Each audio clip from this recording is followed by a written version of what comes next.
Hello everyone, this is Sen Aguilar. For today's video, ayan, nandito tayo ngayon sa may DC Tower. Ayan, ayan si Daniel, ako po nakatanaw sa bintana. Kita niya naman ang view. Ayan. So, itong DC Tower na to guys, ay ang kanyang floor ay nasa 57th floor tayo. Ayan. So, ayan, umaten tayo ng birthday, 60 birthday na Ate Let. Ayan, yung si Ate Let, nag-60 birthday. Kasi kita nyo naman ng view. Kita nyo ng view, guys. Ayan, at naman si Konyang ay una niyang tinignan kung ano yung mga food. So, eto na nga. Ayan, guys. May tilapia pa sila dito. Ayan, ang tilapia. Ayan. Tapos, ayan naman ang mga sandwiches. Ang sarap mga sandwiches nila dito. Ang sarap. Ayan guys. Ay, ang sarap. So, ayan dahil na late tayo na dumating.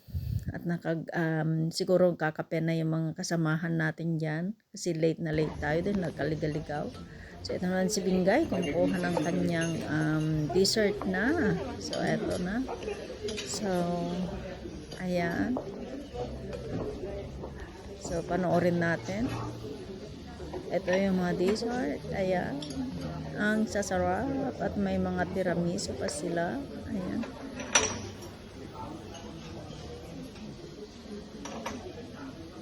So, ayan guys. Ang view ng DC Tower. Nasa pinakamataas tayo. Ayan. Pinakamataas tayo, nasa 57th floor tayo, at ma-experience mo pagbaba mo dyan ay mawawalan ka ng hininga. At ito naman guys ang Philippine Embassy representative ng Vienna, Austria. Ayan, ng Philippine Embassy, ang building na yan. So ayan, tanaw na tanaw mo ng river. Ayan, yan ang river, Donau, Alte Donau, Danube River.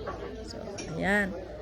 So guys, ito naman si ate na magbo-birthday. Yan ang mga kapatid. Ayan, mga pamangkin. Ayan. Actually guys, ang phone nito ay ito sa Ate Let. Bago dumami ng families niya dito. Siya lang ang nauna dito. Siya ang nagkuha sa mga kapatid ko. Napaka-happy. Ayan, ang mga pamangkin ng maliliit ngayon. Sobrang lalaki ng katangkad na nila. Nag-grow ng family nila. Very lucky. Talagang si ate. Grabe. Ayan ang mga kapatid, pamangkin. Ito, napasaya yung birthday. Ayan. Ito ngayon ang view. So, at naman, yung mga pamangkin ay rinagaluhan na boarding pass ng kanyang tita. Ito naman, rinagaluhan.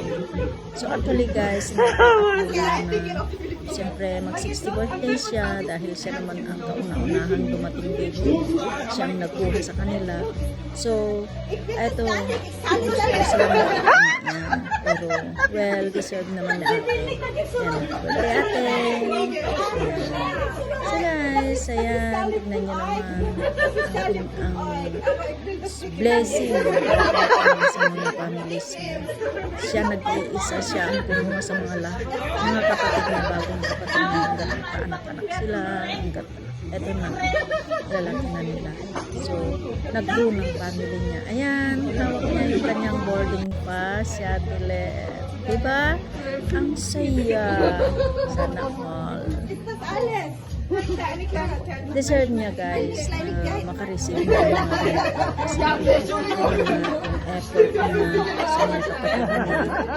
Bago po naman nagsidamihan, nagkaroon ng family niya, mga kapatid niya mga dinala niya dito. Ayan. So, ayan, apat mga kapatid niya. So, mga apat sila. So, well, una si tante, si tita ang pula sa kanya. Ayan, nandyan lang sa gilid-gilid ng ating tita. So guys, ito naman ang aking shots eh.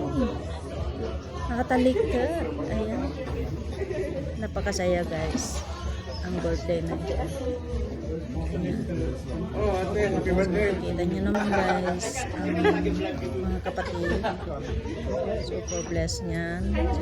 Super deserve niya. Kasi siya ang unang pumunta dito. Yung kanyang kapatid niya.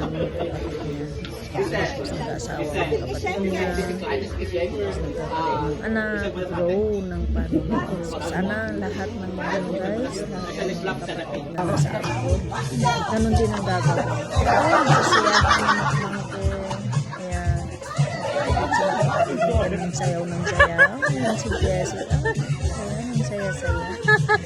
Galing! Ayan.